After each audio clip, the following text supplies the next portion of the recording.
بسم اللہ الرحمن الرحیم السلام علیکم ورحمۃ اللہ وبرکاتہ۔ ایوری تھنگ اسلامک چینل کے ناظرین،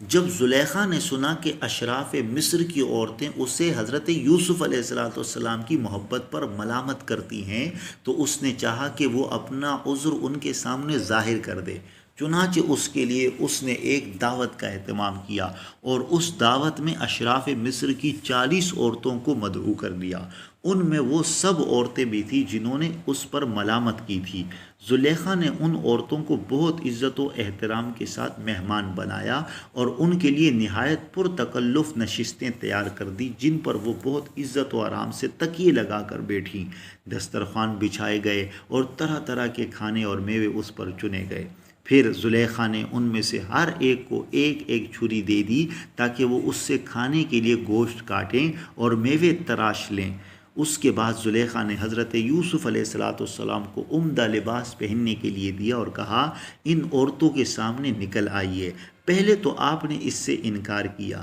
لیکن جب اصرار و تاکید زیادہ ہوئی تو زلیخا کی مخالفت کے اندیشے سے آپ کو آنا ہی پڑا۔ جب عورتوں نے حضرت یوسف علیہ السلام کو دیکھا تو ان کی بڑائی پکار اٹھی، کیونکہ انہوں نے اس عالم افروز جمال کے ساتھ نبوت و رسالت کے انوار، عاجزی و انکساری کے آثار، شاہانہ ہیبت و اقتدار اور کھانے پینے کے لذیذ چیزوں اور حسین و جمیل صورتوں کی طرف سے بے نیازی کی شان دیکھی تو تعجب میں آ گئی اور آپ کی عظمت و ہیبت دلوں میں بھر گئی، اور حسن و جمال نے ایسا وارفتہ کیا کہ ان عورتوں کو خود فراموشی ہو گئی اور ان کے حسن و جمال میں گم ہو کر پھل کاٹتے ہوئے اپنے ہاتھ کاٹ لیے، اور ہاتھ کٹنے کی تکلیف کا اصلاً احساس نہ ہوا۔ وہ پکار اٹھی کہ سبحان اللہ، یہ کوئی انسان نہیں ہے کہ ایسا حسن و جمال انسانوں میں دیکھا ہی نہیں گیا۔ اور اس کے ساتھ نفس کی یہ طہارت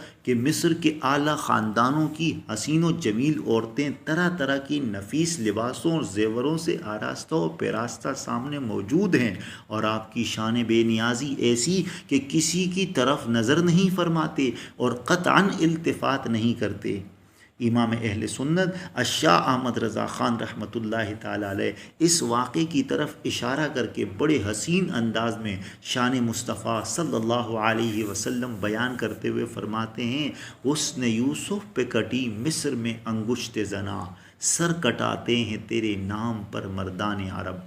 سید المرسلین صلی اللہ تعالی علیہ وآلہ وسلم اور حضرت یوسف علیہ السلام کے حسن میں فرق۔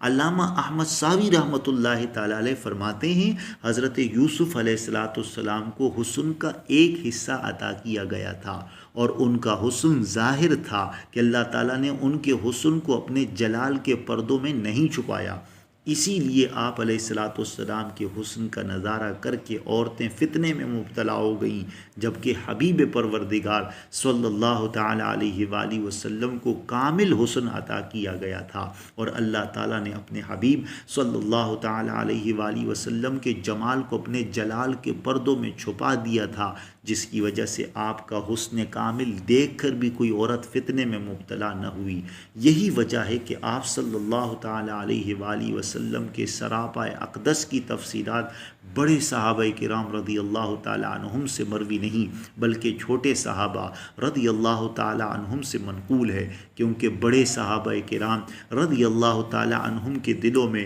آپ صلی اللہ علیہ وآلہ وسلم کی ہیبت و جلال اس قدر تھی کہ وہ آپ صلی اللہ تعالی علیہ وآلہ وسلم کی طرف نظر نہ اٹھا سکتے تھے۔ عورتوں نے جب حضرت یوسف علیہ السلام کو دیکھا تو وہ ان کے حسن و جمال میں گم ہو گئی۔ یہ دیکھ کر زلیخا نے ان سے کہا، یہ ہیں وہ جن کے بارے میں تم مجھے طعنہ دیتی تھی۔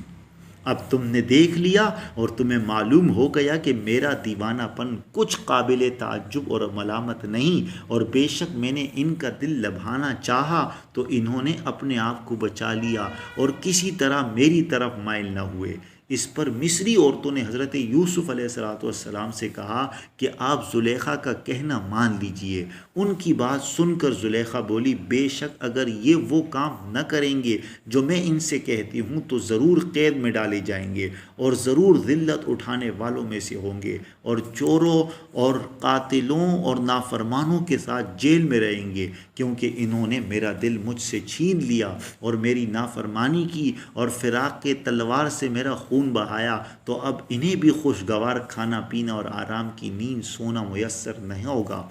جیسا میں جدائی کی تکلیفوں میں مصیبتیں جھیلتی اور صدموں میں پریشانی کے ساتھ وقت کاٹتی ہوں، یہ بھی تو کچھ تکلیف اٹھائیں۔ میرے ساتھ ریشم میں شاہانہ چارپائی پر عیش گوارا نہیں تو قید خانے کے چھبنے والے بوریے پر ننگے جسم کو دکھانا گوارا کریں۔ حضرت یوسف علیہ السلام یہ سن کر مجلس سے اٹھ گئے اور مصری عورتیں ملامت کرنے کے بہانے سے باہر آئی اور ایک ایک نے آپ سے اپنی تمناؤں اور مرادوں کا اظہار کیا۔ حضرت یوسف علیہ السلام کو ان کی گفتگو بہت ناگوار ہوئی تو بارگاہ الہی میں عرض کی، اے میرے رب، مجھے اس کام کے بجائے قید خانہ پسند ہے جس کی طرف یہ مجھے بلا رہی ہیں، اور اگر تو مجھ سے ان کا مکر و فریب نہ پھیرے گا تو میں ان کی طرف مائل ہو جاؤں گا اور میں نادانوں میں سے ہو جاؤں گا۔ تو اس کے رب نے اس کی سن لی اور اس سے عورتوں کا مکر و فریب پھیر دیا، بے شک وہی سننے والا جاننے والا ہے۔